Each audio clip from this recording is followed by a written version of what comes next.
forme d'actes d'assemblée, que ce soit ceux portant sur la mise en accusation des personnes déterminées ou ceux relatifs aux procédures de motion de censure ou de défiance, ou encore de toute autre procédure parlementaire non législative aboutissant à une sanction quelconque ou à une privation de droit.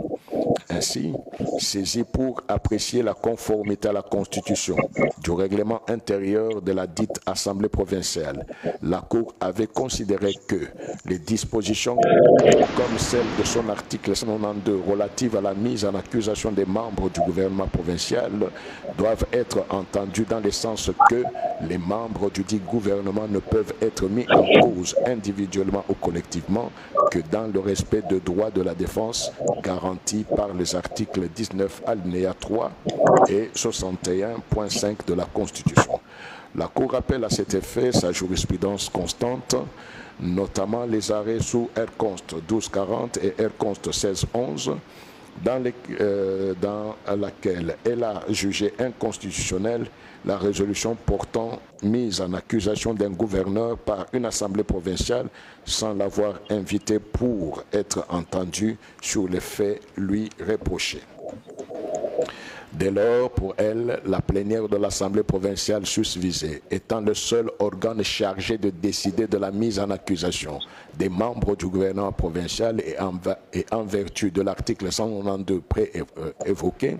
l'appréciation de l'observance de modalités pratiques dans l'exercice du droit de la défense ne peut se faire que devant lui et non devant la commission d'enquête. De tout ce qui précède, la Cour en infère que l'Assemblée provinciale du Kasaï oriental a violé les dispositions des articles 19 alinéa 3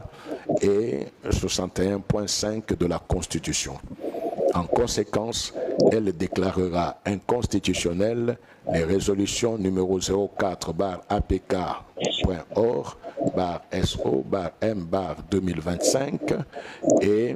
numéro 05-APK.org/SO/M/2025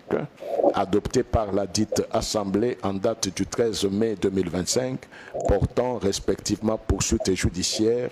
et mise en accusation contre les requérants et consorts. Elle ordonnera en outre la réhabilitation du requérant dans ses fonctions de gouverneur du Kasaï, de province du Kasaï oriental dans un délai de 10 jours à dater de la notification du présent arrêt. La procédure étant gratuite, conformément à l'article 96 alinéa 2 de la loi organique susmentionnée, il n'y aura pas lieu à paiement des frais d'instance. C'est pourquoi, vu la Constitution de la République démocratique du Congo du 18 février 2006,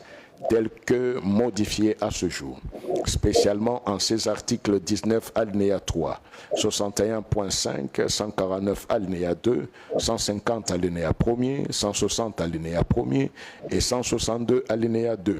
Vu la loi organique numéro 13/026 du 15 octobre 2013 portant organisation et fonctionnement de la Cour constitutionnelle, spécialement en ses articles 43, 48, 88 et 96 alinéa 2, vu le règlement intérieur de la Cour constitutionnelle tel que modifié le 10 août 2018, spécialement ses articles 54 et 91 alinéa 2, la Cour constitutionnelle siégeant en matière de contrôle de constitutionnalité après avis du procureur général dit qu'elle est compétente, dit la requête recevable et la déclare fondée, dit par conséquent inconstitutionnelle les résolutions numéro 04-APK.org/SO/M/2025 et numéro 05-APK.org/SO/M/2025 adopté par l'Assemblée provinciale du Kasaï oriental en date du 13 mai 2025 portant respectivement poursuites judiciaires et mise en accusation contre les requérants et consorts. Ordonne en outre la réhabilitation du requérant dans ses fonctions de gouverneur de province du Kasaï oriental dans un délai de 10 jours à dater de la notification du présent arrêt. Dit qu'il n'y a pas lieu à paiement des frais d'instance. Dit que le présent arrêt sera notifié